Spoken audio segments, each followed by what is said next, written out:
Это телефон, это не котенок. Ну, в смысле, это котенок в телефоне. Сейчас обойду этот круг. Вот этот, впереди который. И, может, посмотрим, может, он кликнется назад. Всем здравствуйте! Меня зовут Олег Новиков, и сегодняшняя история про котенка по имени Тося. Сразу хочу предупредить, что эта история закончилась хорошо, поэтому не переживайте. Началась эта история с моей вечерней прогулки. Несколько раз в неделю я выхожу на долгую пешую прогулку. Всегда, когда я выхожу пройтись, я беру с собой два телефона и наушники. На одном включаю какие-то образовательные видео, а на другом отвечаю на сообщения и комментарии. Ну, в общем, пытаюсь совмещать приятное с полезным. В тот день я погулял с собаками, отвел их домой и пошел на свою пешую прогулку. Время примерно было где-то около 9 вечера. На моем маршруте есть одно место, где мне нужно пройти под скоростной трассой. С двух сторон от трассы есть разворотные кольца. Там всегда очень шумно и всегда очень интенсивное движение. Я прошел под скоростной трассой, прошел под мостом и услышал плач маленького котенка. Ну как услышал? Это даже нельзя сказать, что это был плач. Пару раз мяукнул и замолк. Я шел в наушниках и вообще не был уверен, что я услышал плач. Я поначалу вообще подумал, что мне просто показалось. Я снял наушники, остановился около ограждения разворотного кольца и стал вслушиваться. Я вслушивался в окружающий меня шум. Но кроме машин и шума трассы над головой я ничего не слышал. Вышел на пробежку, на прогулку, и услышал маленького котенка. Вот на этом месте это круг, и такой шум машин сильный, что ничего не слышно. В общем, пытаюсь что-то услышать, но ничего не слышно, вообще не слышно, кроме машин. Ну, по-моему, плакал котенок, или мне уже мерещится. Сейчас постою, покружусь, или надо будет прийти, наверное, позже сюда. Сейчас я пойду покажу. Вот это место. Вот я вот с той стороны шел, и вот там я услышал. Ну где-то в этой стороне. Где-то в этой стороне, мне кажется. Может, на самом кругу даже.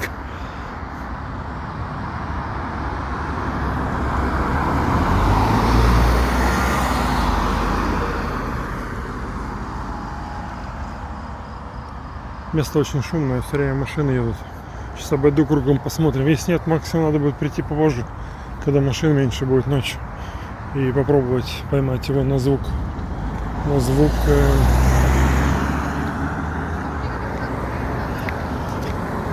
плача котят, может быть. Сейчас покажу. Не, очень шумно. Очень шумно. Я надеюсь, что это было не с проезжающей машины. Он плакал. Тогда вообще я его не найду. Ну, сейчас посмотрим. Ну, приключения опять. Где-то вот тут. Ну, где-то вот с этой стороны точно был. Ладно, пошел искать. Сейчас покажу в округе, посмотрю, где можно. Но если не отзовется, то невозможно будет найти, конечно же. Все еще. Место, про которое я говорю, выглядит вот так. Это скоростная трасса с выездом и заездом через два поворотных кольца с двух сторон. Это очень шумное и очень небезопасное место для маленького котенка. На дороге, которая идет к трассе, есть автобусная остановка. Я решил проверить ее первым делом. Я подумал, может, котенка оставили на остановке. В таких местах очень сложно определить, откуда идет звук. Я был без малейшего понятия, где его искать. Он мог быть где угодно. Вокруг темно, густой кустарник кругом. Если котенок не подаст звук, найти его будет очень сложно. В такой ситуации можно попробовать включить на телефоне запись мяуканья котят. Маленькие котята иногда откликаются, а иногда даже выходят на звук своих. Это не всегда срабатывает на 100%, но нужно использовать все варианты. Хорошо, что взял с собой два телефона. На одном поставлю плач котят, в карман себе положу. Вот так вот. И буду искать, может, откликнется. Это телефон, это не котенок. Ну, в смысле, это котенок в телефоне. Сейчас обойду этот круг. Вот этот, впереди который. И, может, посмотрим, может, он откликнется назад.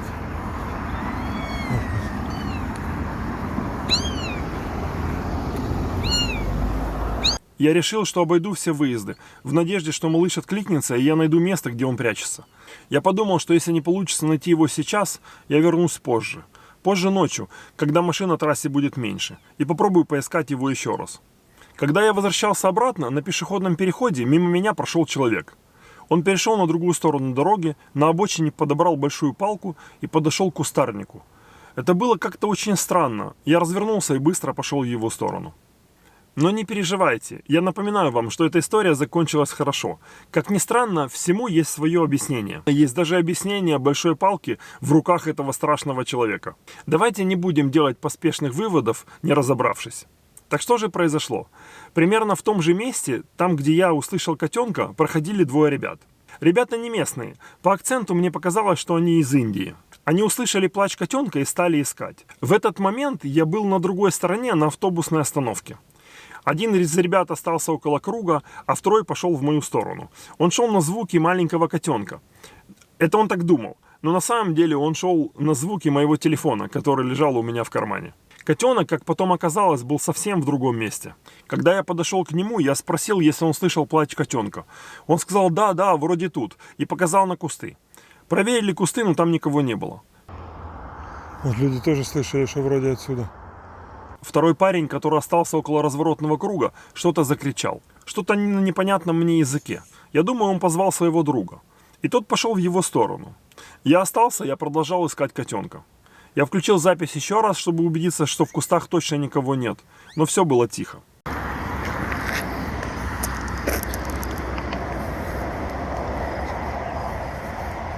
Я возвращаюсь обратно и вижу, как двое ребят стоят прямо посередине кольца на клумбе. Подхожу ближе и вижу такую картину. Стоят двое ребят, один с палкой, а другой светит в кусты своим телефоном. Кустарник там очень густой, и чем ближе к земле, тем больше переплетен. Если котенок не подаст голос, увидеть малыша будет очень сложно. Я опять включаю запись котят на телефоне. Мои новые друзья немного оживились, но потом понимают, что это телефон. Но вдруг мы услышали мяуканье. Неужели в этот раз тоже получилось? Котенок отзывается на запись на телефоне. Теперь мы точно слышим, что он в кустах прямо посередине кольца. И мы, как три ненормальных, лазим по кустам, подсвечивая телефонами, пытаясь хоть что-то там разглядеть. Опаснее места для котенка просто не может быть. Нашел малыш, конечно, куда спрятаться.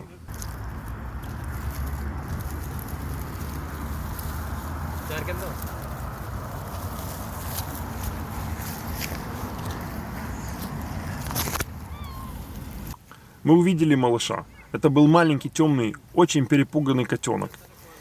Я забираюсь на кустарник и начинаю пригибать ветки в разные стороны. И вот оно, маленькое ушатое чудо. В самом густом месте. Видно только попу из-под корней. Мне удалось ее вытащить из ее укрытия. Она, конечно, упиралась и шипела, но ей это не особо помогло.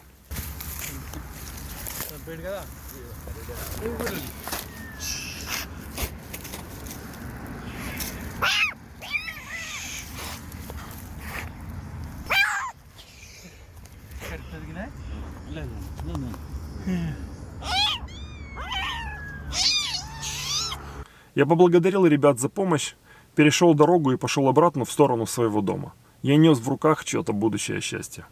Ну, в общем, это называется Олег сходил побегать. Вот оно. Злое, кусается, кричит, как сумасшедшая. И дрожит сейчас. Ну все будет хорошо. Иду домой. Нагулялся я. Находился. Я думаю, что я должен объяснить, почему один из ребят взял палку перед тем, как пойти в кустах искать котенка. На самом деле все очень просто. Ребята приехали из Индии. В их краях нельзя просто так лазить по кустам голыми руками. Это очень опасно. Можно нарваться на очень серьезных и очень опасных ползучих, укус которых может стать очень большой проблемой. Вот именно поэтому они использовали палку, раздвигая кустарник, а не свои руки. Я почти дошел до дома. Вот это чудо. Вот оно. О. Чудо чудесное. Такой. Все, уже не шипит. Уже не шипит. Ну, а эта трехцветка, значит, девочка. Ну, наверное. Потому что в основном они девочки. О, вот какая. Не-не, даже не думай бегать. Не-не-не, не-не-не, я тебя не отпущу. Да, придется привыкать ко мне. Да, придется. И не смотри на меня так. Вот такими глазами не смотри. Не смотри, я тебе говорю. Не вздумай шипеть, не вздумай убегать. Понятно? Все. Ты уже попалась. Дрожит, как я не знаю что. И смотрит. Ну что ты смотришь? Все будет хорошо. Все будет хорошо. Ну, все. Сидит такая. Ты солнышко мое. Сейчас пойдем домой, покупаемся, накормимся. Чудо вот такой вот. Сидит, смотрит. Все, сейчас чуть передохну и пойду. Я уже почти дошел, мне совсем чуть-чуть осталось. Все будет хорошо. Все, идем домой. Да? Ты мой солнышко. Скажи, хочу посмотреть, да ты. Не начни царапаться. Ну, конечно, девочка. Трехцветок, мальчиков не бывает. Не начинай. Не начинай опираться. Слышь? Все. Когти выпустила такая. Ну все. Все. О, какая. И смотрит уже, куда убежать. Уже некуда бежать. Все уже. Ты уже прибежала. Да? Все. Сейчас отдохнем, чуть-чуть пойдем. Ой.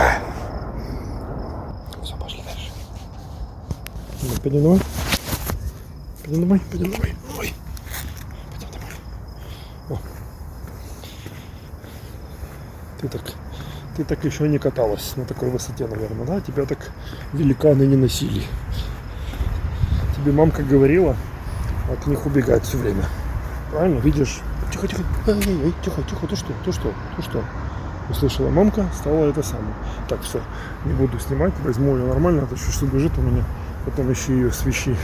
Все, идем домой. Боже мой, это же черепашка. Целая? Знаешь, вроде да. Ну, я не знаю, я еще не проверял, я боялся. Царапалась, шипела, но сейчас вроде ничего. На разворотном кругу, тот, который за трассой. Слышишь? Тот, который... Опять из машины Ну, выпала? конечно, прям посередине. Вот там, где написано название города, там все такое вот прям посередине. Ну, два ребята там помогли, индусы были, тоже услышали. Ну, в общем, потом расскажу. Кричала? На телефон выманил. Мальчик, девочка? Ну, девочка, да, вроде как. На телефон выманил, включил этот самый. Чудо! Шипела. Смотрит на тебя. Зачем на меня шипела? Идем купальник.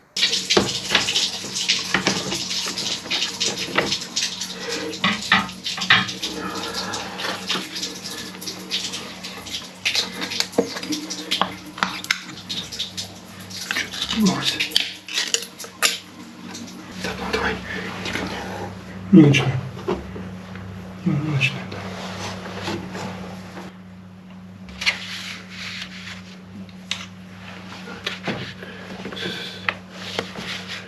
Да не бойся ты. Не бойся. Ну все. Ну чего ты. Все. Ну хорошо, давай там. Ну. Я тебя не боюсь. Ну?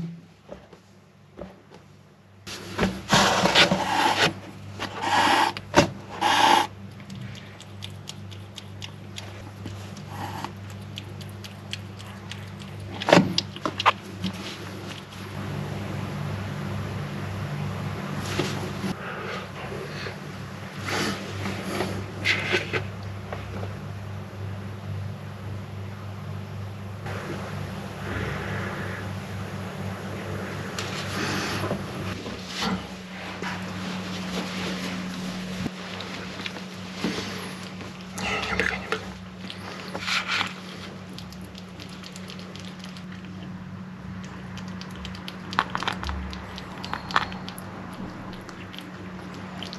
Малышка перестала шипеть, но она очень боялась. Боялась меня, она боялась всего вокруг. Могу представить, как ей было страшно, когда она пряталась в кустах посреди шумных дорог. Первый день всегда очень трудно. Для них это настоящее испытание. Но все будет хорошо. Я дал ей немного еды, предварительно разбавив ее водичкой. Сейчас нужно следить, чтобы она получала жидкость и не перекармливать. Ты красавица. Ты просто красавица. Ты такая красавица, что ты даже не представляешь, как ты красавица. И моя маленькая. Я осмотрел котенка, она была абсолютно целенькая. Это очень большое везение, учитывая, в каком месте я ее нашел. Все, я посмотрю. Потихоньку. Не, стой. Тихо. Все. Опа. Тихо. Я тебе все равно, маме надо тебя посмотреть, стой.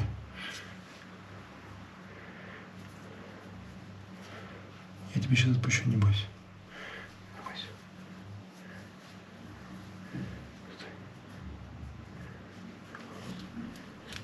Все хорошо. Все. Такое чувство. Чего ты?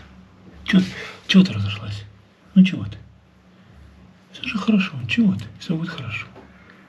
Поняла. Все, давай. Прячься. Сейчас будем купать. Мы покупали котенка, повыбирали всех паразитов. Когда мы ее купали, она вела себя очень спокойно. Она вообще не вырывалась, только смотрела на нас с очень большим удивлением. И эти глазюки на всю мордочку – это что-то невероятное. Мы приготовили для нее манеж для котят с лотком и теплым домиком. В следующие несколько дней котенок будет жить в этом манежике. Несколько дней карантина – это очень важно. Малышка сразу залезла в домик-конвертик. Она была чистая и сытая. Конечно, она очень боялась. Новая обстановка и непонятно, что будет дальше. Но я-то знаю, что теперь все будет хорошо. Вот так закончился первый день котенка, которого мы назвали Тося. Следующие несколько недель кошечка Тося отсыпалась, отъедалась и привыкала к нормальной жизни. Она очень сильно меня боялась. Что бы я ни делал, все равно относилась ко мне с большой осторожностью. И я даже знаю, почему так происходило. Но кроме того, что я тот самый ужас, который вытаскивал ее из кустов, я еще тот ужас, который долго нес ее домой через шумные улицы. Я нес ее домой, прикрыв рукой ее мордочку, чтобы она не боялась. Идти домой нам нужно было примерно 2 километра. И всю дорогу она очень сильно дрожала. Она очень сильно боялась шума машин. Вот поэтому я теперь для нее самый страшный человек. Но ничего страшного, потихоньку привыкнет. Я взял Тосю к доктору. Мы всегда берем своих найденышей на общую проверку. Я хотел проконсультироваться с доктором по поводу ее желудка. Иногда у найденышей, даже после того, как вы вывели всех паразитов, флора кишечника требует восстановления. Иногда нужно давать пробиотики или специальные сиропчики для желудка. Ничего серьезного, но лучше перестраховаться. Всегда нужно следить за тем, что кушают ваши питомцы и как они ходят в туалет. Это очень важно, чтобы все работало как положено. Все хорошо, успокойся. 38,7, нормальная температура тела. Она не переедает, Олег? Я думаю, что нет. Как бы какой-то ограничить ее в еде, но... Рвоты не было? Нет. Как будто как против глистов, знаешь, ну обычно. Когда давали, когда глистовали? 25 числа второй раз дали. Дали раз. Четверть. Глистов не было на выходе, Нет. чисто. В принципе, учитывая ее нормальный аппетит, температуру тела. Да, в общем, она выглядит достаточно здоровой. Вот, сейчас будем думать, что по поводу ее желудочно-кишечного тракта. Не всегда антигельминтики покрывают, скажем, какую-то кишечную инфекцию и так далее. Поэтому я бы, наверное, вам посоветовал сироп.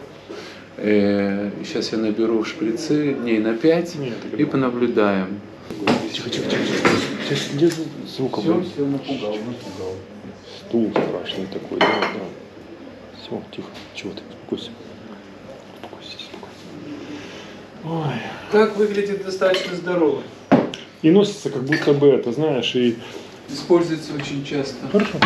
Значит, здесь так, 50 миллиграмм на миллилитр, то есть миллилитр на 5 килограмм. Мы возьмем 0,25, 0,3 2 раза в день. Мордашка. Трусы, сердце сейчас прям выпрыгнет. Точно, успокойся. Что-то такое тоскливое. Все. Очень красивая. Мордашка. Черепашка? Тихо. Ой, чудо в перьях.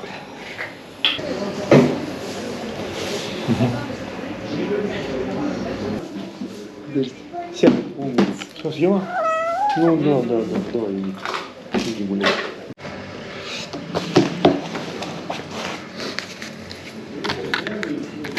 (0,3) 2 раза на протяжении 5 дней будет достаточно. Ну, желательно после кормления. Ну, понятно. Сегодня я возил Тосю к доктору на проверку, на общую проверку. Доктор дал сироп на 5 дней. 2 раза в день надо давать, утром и вечером, вместе с едой. Ну, в общем, все будет хорошо. Вот она. Как все интересно. Такой окрас у нее интересный. И у нас лапа есть светлая. Вот она. О, лапа. Вот такая рыжая. Черепашка. Доктор влил ей лекарство. И ей не нравится. Но она так стала выплевывать. Скажите, пожалуйста. Деловая колбаса. Вот такая вот. Хорошая такая. О, какой чудо. О, кто там? Ты посмотри, как собака там идет. Тося, видишь? О, какая собака большая. Я тебя спрячу, чтобы тебя собака не увидела. А ты ее не увидела.